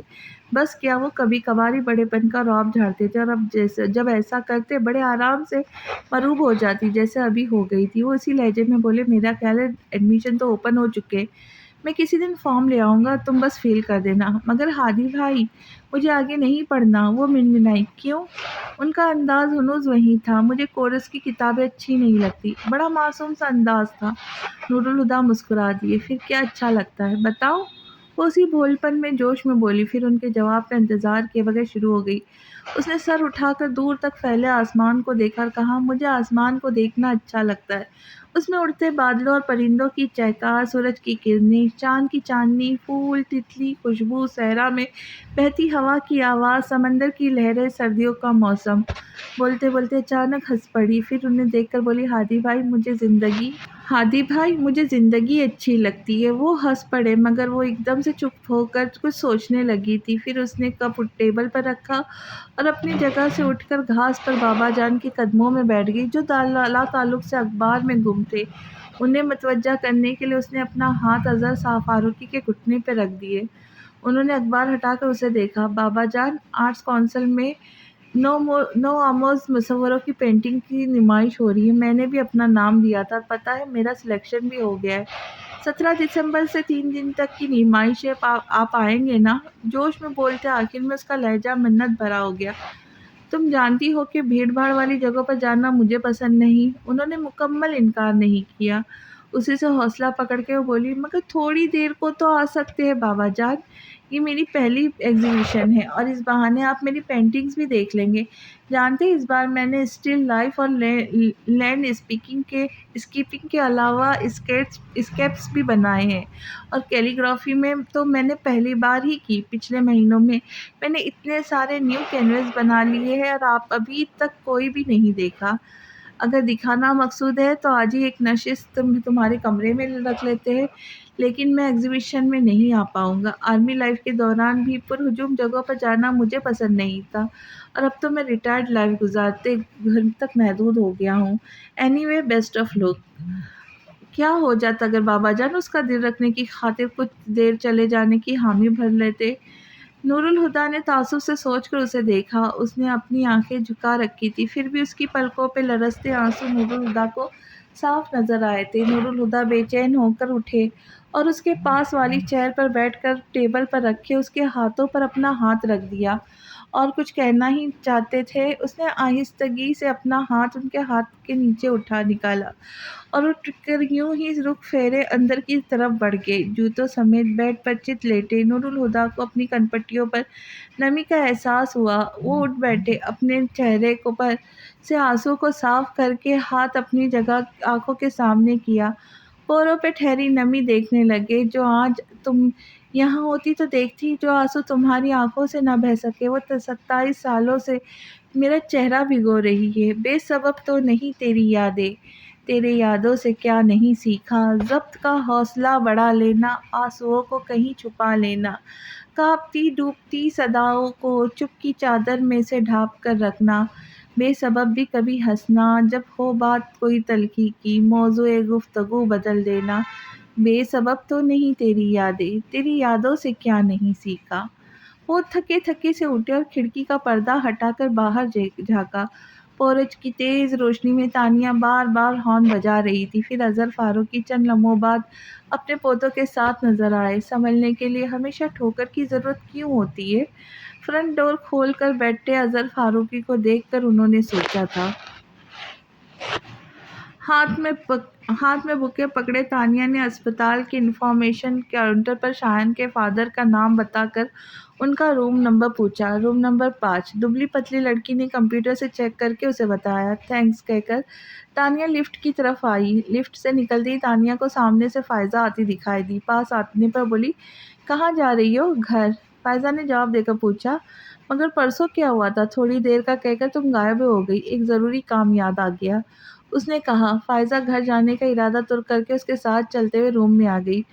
پہلا قدم کمرے میں رکھتے ہی تانیہ نے شایان کی موجودگی کو محسوس کر لیا تھا، مگر جان بوجھ کر نظر انداز کر کے وہ بیڈ پر لیٹے شخص کی طرف آ گئی۔ بیڈ کے ساتھ ہی رکھی میز پر بکے رکھ کر اس نے ہلکی سی آواز میں پوچھا، ان کی طبیعت اب کیسی ہے؟ کافی بہتر ہے۔ اپنے پیچھے سے شایان کی بھاری آواز سن کر وہ سنبھل کر پلٹی، کوشش کر کے حیران ہوتے ہوئے بولی، تم؟ پھر کسردن مسکرائی، سوری میں نے تمہیں دیکھا نہیں۔ تبھی اس کی نظر صوفے پر پڑی سبز آنکھوں والی عورت پر پڑی۔ اس نے فوراً انہیں سلام کیا اور فائزہ کی طرف دیکھنے لگی کہ ان کا تعارف کروائے۔ خود سے وہ سمجھ نہیں سکی کہ یہ شایان کی مدر ہے یا کوئی رشتہ دار۔ ایسے ہی سوال تانیہ کے لیے ان کی آنکھوں میں تھا۔ فائزہ نے دانستان سوالوں سے آنکھیں چراتے ہوئے کہا، میرا خیال ہے باہر چل کر بات کرتے، یا ہماری آواز سے انکل کی نیند خراب ہوں گی۔ وہ دروازہ کھول کر باہر چلی گئی تو تانیہ اور شایان بھی آگے پیچھے باہر آ گئے۔ تانیہ فائزہ کے ساتھ ہی بینچ پر بیٹھ گئی۔ شایان دیوار سے کمر ٹکائے سامنے کھڑا تھا۔ اتنی دیر میں پہلی بار تانیہ نے اس کی طرف دیکھا۔ بلو جینز اور وائٹ شرٹ پہنے، اس کا حلیہ رف سا تھا، کالے بال بے ترتیبی سے ماتھے پہ پڑے تھے، شیو بڑھی ہوئی تھی، آنکھوں کے نیچے ہلکے نظر آ رہے تھے۔ اپنے فادر کے لیے بہت پریشان ہے۔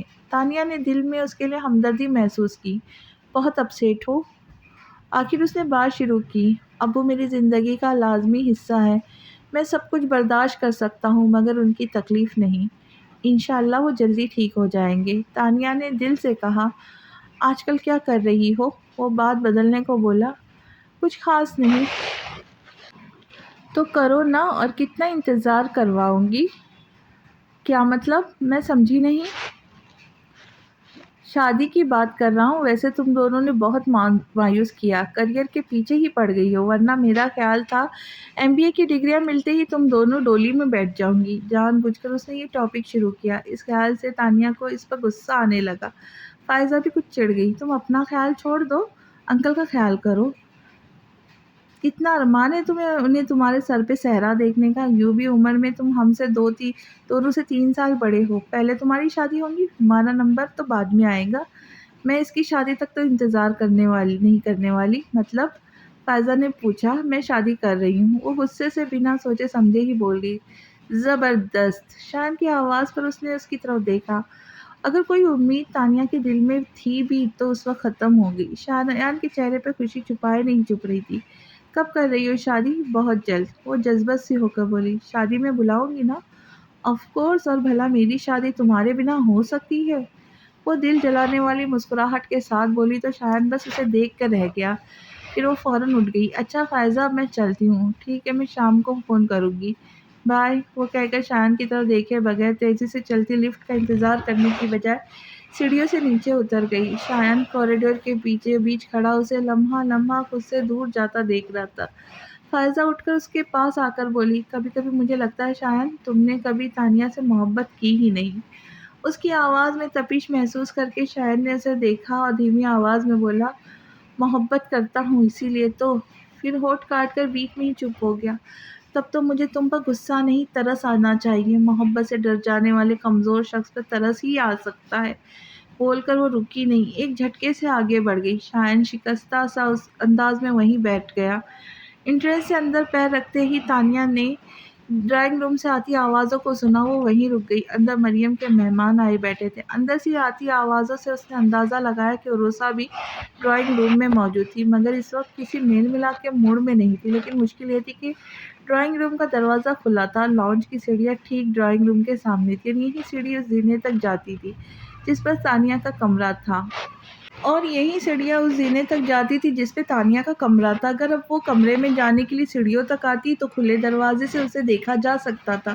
تانیہ نے کچھ سوچ کر دروازہ بند کیا، باہر آ گئی، لان کا چکر کاٹ کر قصر فاروقی کے پچھلے حصے کی طرف نکل آئی۔ اب اس کے سامنے سیاہ ابنوس کا بے حد لمبا اور کافی چوڑا منقفض دروازہ تھا، مگر اس دروازے کے دونوں پٹوں کو پکڑ کر ڈھکیلتے ہوئے تانیہ کو کچھ زیادہ طاقت نہیں لگی۔ دروازہ کھلتے ہی تانیہ پر جیسے طلسم ہو شربا کا کوئی باب کھلا تھا۔ کم از کم تانیہ کے یہ جگہ کسی جادو نگری کی طرح لگی۔ قصر فاروقی کا یہ پورشن باقی گھر سے الگ تھلگ تھا اور تقریباً نا استعمال ہونے والا تھا۔ تانیہ نے ایک قدم اٹھا وسیع ہال میں داخل ہوئی۔ ہال کے دونوں جانب آمنے سامنے 2 دروازے تھے۔ بائیں طرف کا دروازہ ڈائننگ روم میں کھلتا تھا، جس کے ایک جانب کچن موجود تھا۔ ڈائننگ روم میں دوسری طرف ایک اور دروازہ تھا جو راہداری سے جڑا تھا، جس کے آگے لاؤنج تھا۔ دوسرا دائیں جانب کا دروازہ ایک لمبے کوریڈور میں پہنچتا، جس کے آگے سٹنگ روم اور اس سے آگے لاؤنج تھا۔ لاؤنج میں بائیں جانب اظہر فاروقی کا کمرہ، اس کے ساتھ ہی لائبریری سے ملحق اسٹڈی تھی، جبکہ دائیں جانب رہائشی کمرے تھے، اور دائیں جانب سے ہی سیڑھیوں سے اوپر کے کوریڈور تک جاتی تھی جہاں دونوں جانب کمروں کی قطاریں تھیں۔ یعنی اگر کوئی اس ہال کے ایک دروازے سے نکلتا تو پورے قصر فاروقی کا چکر کاٹ کر واپس یہیں آ پہنچتا۔ اس پورشن کی یہی انوکھی خصوصیت تھی کہ وہ بیک وقت گھر کے ہر حصے سے جڑا بھی تھا، پورے گھر سے الگ بھی تھا۔ ہال کے داخلی دروازے کے سامنے دبی قالین کا بڑا سا ٹکڑا تھا، جس کے ساتھ رکھا لکڑی کا آرام دہ فرنیچر اسے نشست گاہ کا روپ دے رہا تھا۔ دائیں طرف کی دیوار پہ بڑا سا آئینہ تھا جس پر آرٹ ورک کیا گیا تھا۔ آئینے کے نیچے ایک چھوٹی میز کے ساتھ دو کرسیاں تھیں، جبکہ ہال کے باقی دیواروں پر بھی کئی طرح کی پینٹنگز آویزاں تھیں۔ ہر چھت سے بڑا جھومر لٹک رہا تھا۔ ناک کی سیدھ میں تھوڑا آگے جا کر سیڑھیاں تھیں، جن کے بائیں جانب ایک اونچا لکڑی کا اسٹول تھا، جس پر گھومنے والے ڈاسکر کے ساتھ پرانی طرز کا فون رکھا تھا مگر اس فون کا کنیکشن نکال دیا گیا تھا۔ سیڑھیوں کے اوپر زینے کے سامنے ایک دروازہ تھا، جس کے دونوں پٹوں سے لٹکتی زنجیروں میں تالا لگا تھا۔ تانیہ نے ہمیشہ یہی سنا تھا کہ وہ کمرہ اسٹور روم ہے۔ یہ جگہ اتنی کشادہ تھی اور دونوں دروازوں سے سیڑھیوں کا فاصلہ اتنا زیادہ تھا کہ زینے والے کمرے کی بالکنی عمارت کے سامنے کی طرف سے دائیں جانب کھلتی تھی۔ ویسے تانیہ کے لیے اسٹور روم میں بالکنی کی موجودگی کافی حیران کن تھی، جبکہ بالکنی میں بڑا سا لکڑی کا جھولا تھا اور چھت سے ونڈ چائمز لٹک رہے تھے، جن کا مدھر سنگیت چاندنی رات میں مبہوت کر دیا کرتا تھا۔ اور اضافی حیرت کی بات تو یہ تھی کہ بالکنی میں رکھے گملوں میں لگے پودے اور مارننگ گلوری کی خوبصورت بیل ہری بھری تھی، لیکن تانیہ نے کبھی کسی کو انہیں پانی دیتے نہیں دیکھا تھا۔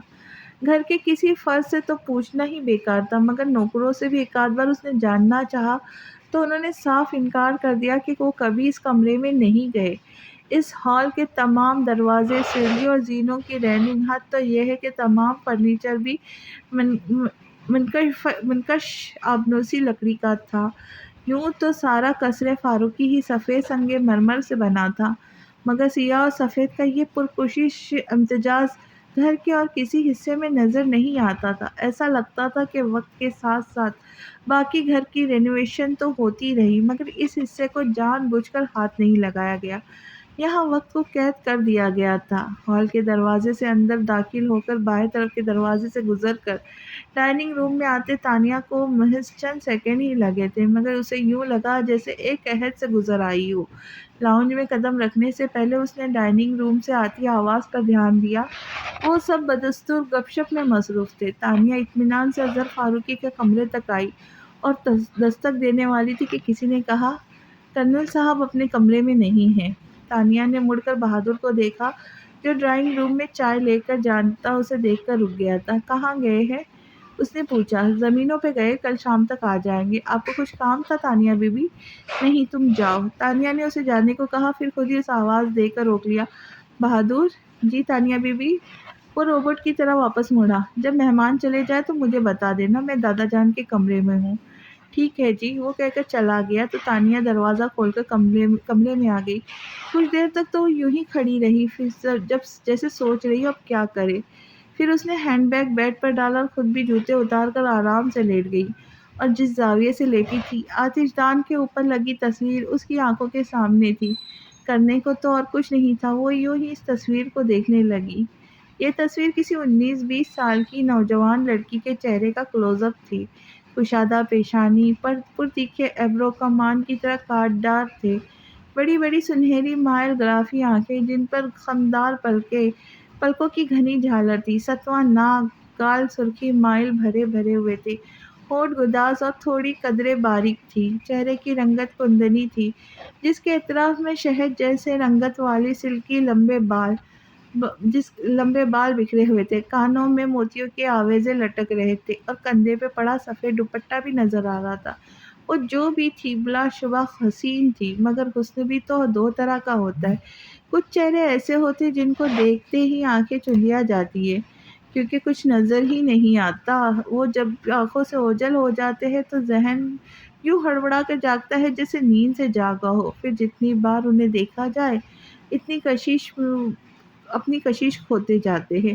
البتہ کچھ چہرے ایسے بھی ہوتے ہیں جو آنکھوں کو چندیاتے نہیں، باندھ لیتے ہیں، یوں کہ پھر کسی اور کی طرف دیکھنے کو دل نہیں چاہتا، پھر چاہے وہ آنکھوں سے اوجھل ہو جائے ان کا اثر باقی رہتا ہے۔ وہ جتنی بار وہ سامنے آئے لگتا ہے پہلی بار دیکھ رہے۔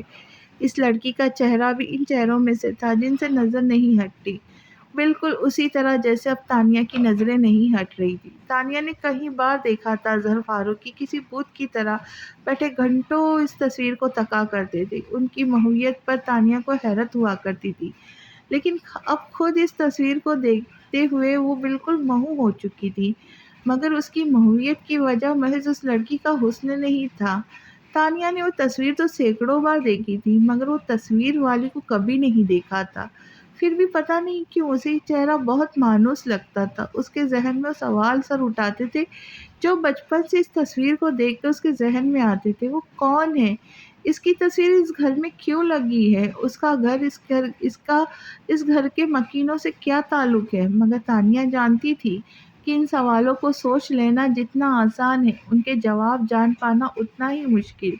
اسے یاد تھا ایک بار جب وہ چھوٹی تھی، اس نے مریم سے پوچھا تھا، ماما وہ لڑکی کون ہے جس کی تصویر دادا جان کے کمرے میں لگی ہے؟ تمہیں اس کے بارے میں جاننا ہے؟ وہ ایک دم غیظ و غضب سے بولی۔ تانیہ نے چاہا انکار کر دے، مگر ننھی سی بچی سہم کر ہاں میں سر ہلا بیٹھی۔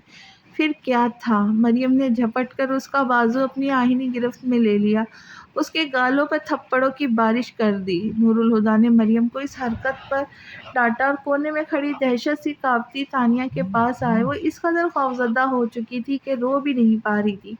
رونے کی کوشش میں اس کے حلق سے لا یعنی آواز ہی نکل نہیں رہی تھی۔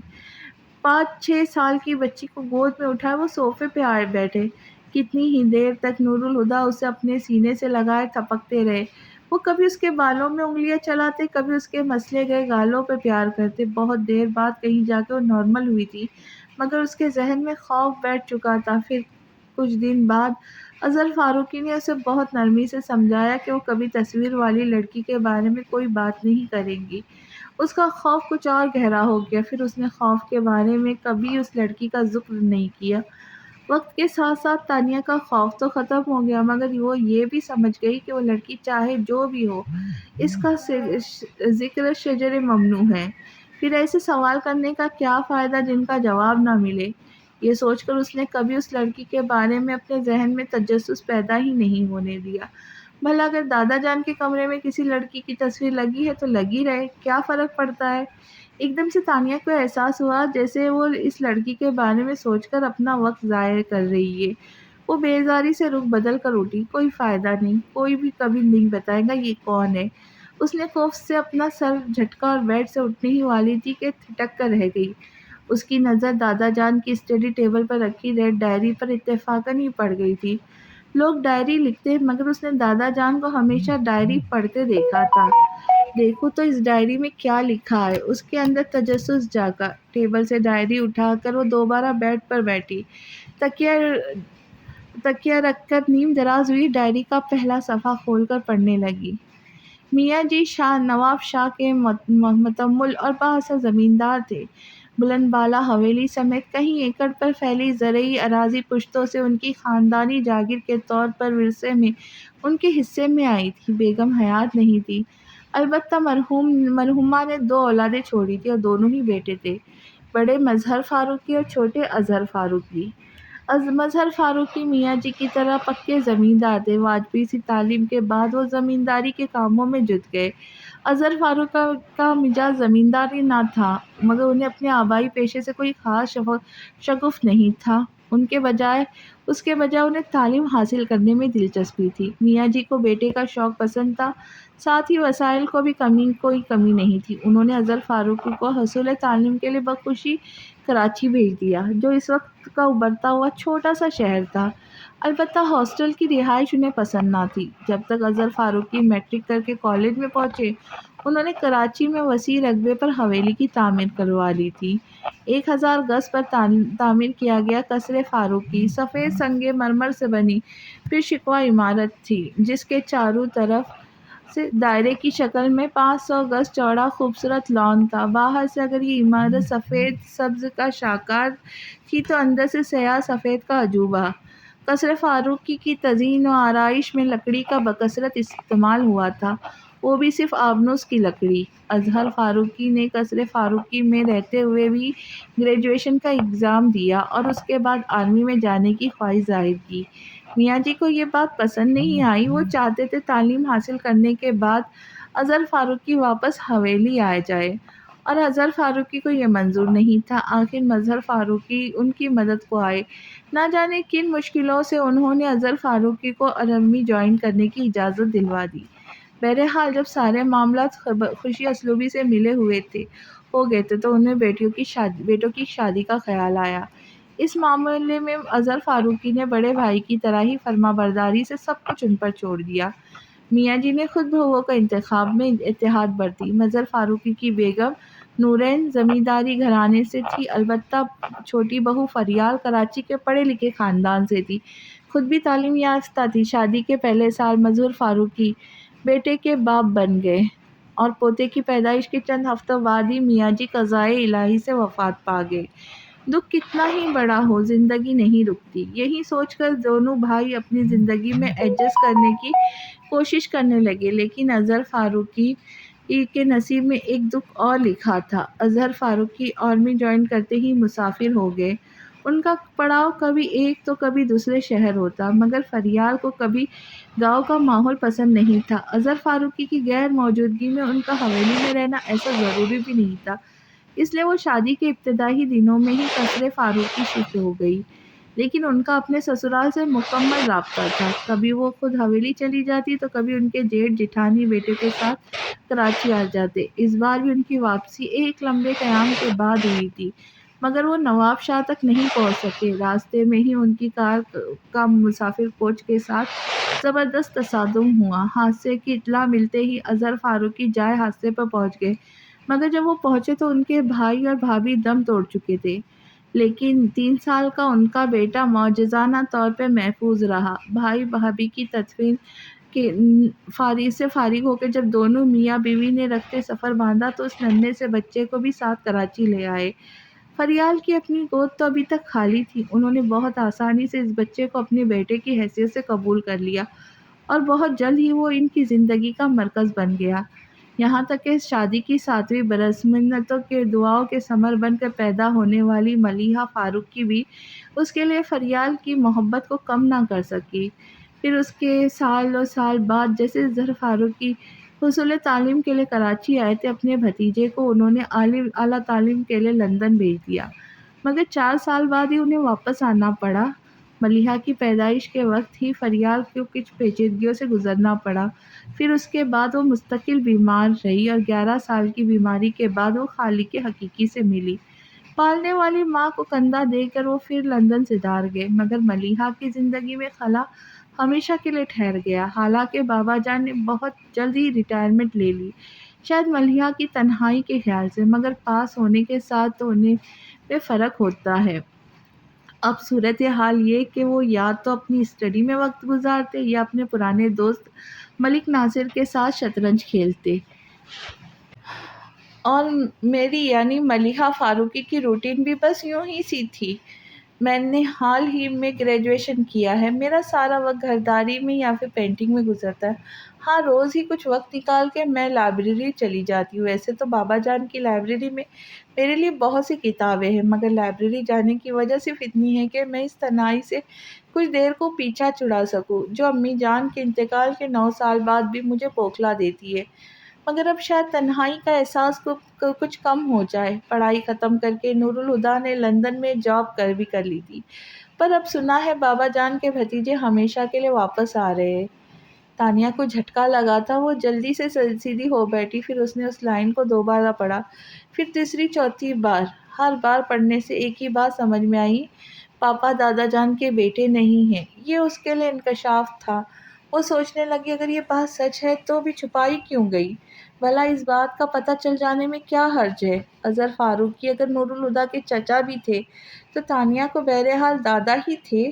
پھر اس نے سوچا جب تک سب کچھ جان نہیں لیتی اس بات کو خود تک محدود رکھیں گی۔ اسی وقت دستک کی آواز پر تانیہ اچھل پڑی۔ اس نے جلدی سے ڈائری اپنے پیچھے چھپا لی۔ کیوں چھپائے گئے یہ سارے راز؟ اور کیا شان کا ان کی فیملی سے کوئی فاروق کی فیملی سے کوئی گہرا رشتہ ہے، یہ سب جاننے کے لیے ملتے ہیں اگلی قسط میں۔ تب تک کے لیے خوش رہے، خوشیاں بانٹے اور دعاؤں میں یاد رکھے۔ جاتے جاتے ایک بار پھر گزارش، چینل کو لائک، ویڈیو کو لائک کرے، ویڈیو کو ہائپ کرے اور چینل کو سبسکرائب کرے۔ تو ملتے ہیں نئی قسط کے ساتھ، تب تک کے لیے اللہ حافظ۔